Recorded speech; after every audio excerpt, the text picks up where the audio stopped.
तो दोस्तों अभी हम लोग हैं अमरावती में। अमरावती आंध्र प्रदेश में स्थित है। तो अभी हम लोग देखने जा रहे हैं अमरावती का एक प्रसिद्ध स्थान जिसे ध्यान बुद्धा कहते हैं। यहाँ पे गौतम बुद्ध की एक विशाल प्रतिमा स्थित है जो कि ध्यान मुद्रा में है, इसलिए इस जगह को ध्यान मुद्रा बुद्ध के नाम से जाना जाता है। तो चलिए अब हम आपको ध्यान मुद्रा बुद्ध के दर्शन करवाते हैं। ध्यान बुद्धा की यह प्रतिमा कृष्णा नदी के तट पर एक हरे भरे क्षेत्र में स्थित है। ध्यान बुद्धा की यह प्रतिमा लगभग 125 फीट ऊंची है जो कि एक कमल पर विराजमान है। यह प्रतिमा अंदर से 3 मंजिला सुंदर इमारत है। इस इमारत के तीनों मंजिलों में बुद्ध जी से संबंधित विभिन्न मूर्तियों को दीवारों पर उकेरा गया है। कुछ सीढ़ियां चढ़ने के बाद हमें एक सेमिनार हॉल दिखाई पड़ता है। यहाँ लाइट एंड साउंड शो चलता है। इस सेमिनार हॉल के चारों तरफ गौतम बुद्ध से संबंधित विभिन्न मूर्तियों को दीवारों पर चित्रित किया गया है। इन प्रतिमाओं में गौतम बुद्ध के जन्म से लेकर निर्माण प्राप्त करने की सभी घटनाओं को प्रदर्शित किया गया है।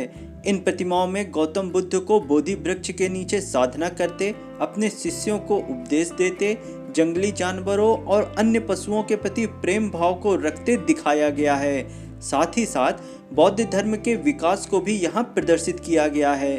प्रारंभिक बौद्ध धर्म की धार्मिक वास्तुकला के साथ 3 प्रकार की संरचनाएं जुड़ी हैं। पहला होता है मठ, जिसे विहार कहा जाता है।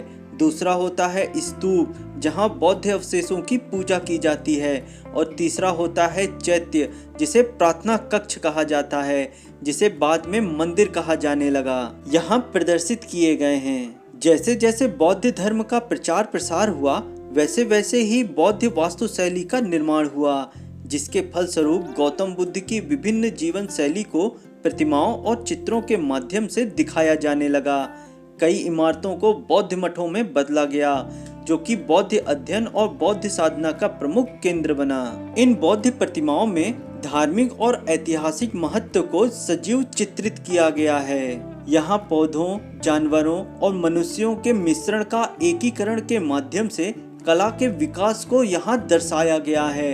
दिलचस्प बात यह है कि इन नक्काशियों में बुद्ध के स्वरूप को एक प्रतीक के रूप में दर्शाया गया है, न कि एक मानव के रूप में। यहाँ उपस्थित सभी चित्रावली बुद्ध जी की शिक्षाओं पर आधारित है, जो कि अस्तित्व से चिपके रहने की बजाय मुक्ति पाने के उद्देश्य पर जोर देती है।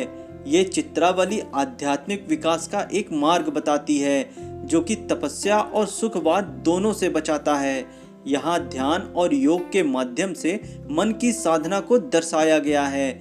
विभिन्न बौद्ध ग्रंथों का सार, उनका महत्व यहाँ दीवारों पर उकेरा गया है। अब हम चलते हैं सेमिनार हॉल के अंदर। सेमिनार हॉल के बीचों बीच एक पोडियम स्थित है, जिसके ऊपर गोलाकार बल्ब लगा है। इसी स्थान पर बुद्ध जी से संबंधित लाइव शो चलता है। इसी पोडियम के चारों तरफ लोगों के बैठने की व्यवस्था भी है। यहाँ स्थित बौद्ध प्रतिमा 8 स्तंभों द्वारा विशाल कमल पर टिकी है। ये 8 स्तंभ बौद्ध जी द्वारा अपनाए गए मोक्ष के मार्ग को दर्शाते हैं। इन बौद्ध विहार में 200 से ज्यादा चित्रावलियों को दीवारों पर उकेरा गया है, जिसमें बुद्ध जी से संबंधित 5 आसन स्तंभ, 24 अध्याय के 224 छंदों को शामिल किया गया है।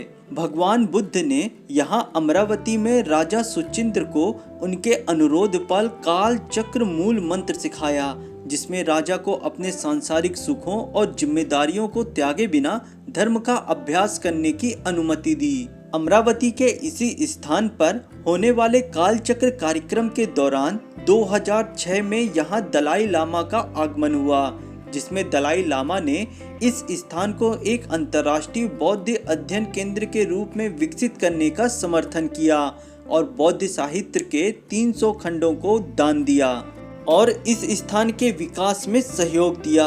तो दोस्तों, यदि वीडियो पसंद आया हो तो प्लीज़ वीडियो को लाइक करें, कमेंट करें, शेयर करें और हमारे चैनल को सब्सक्राइब करना ना भूलें। Thank you.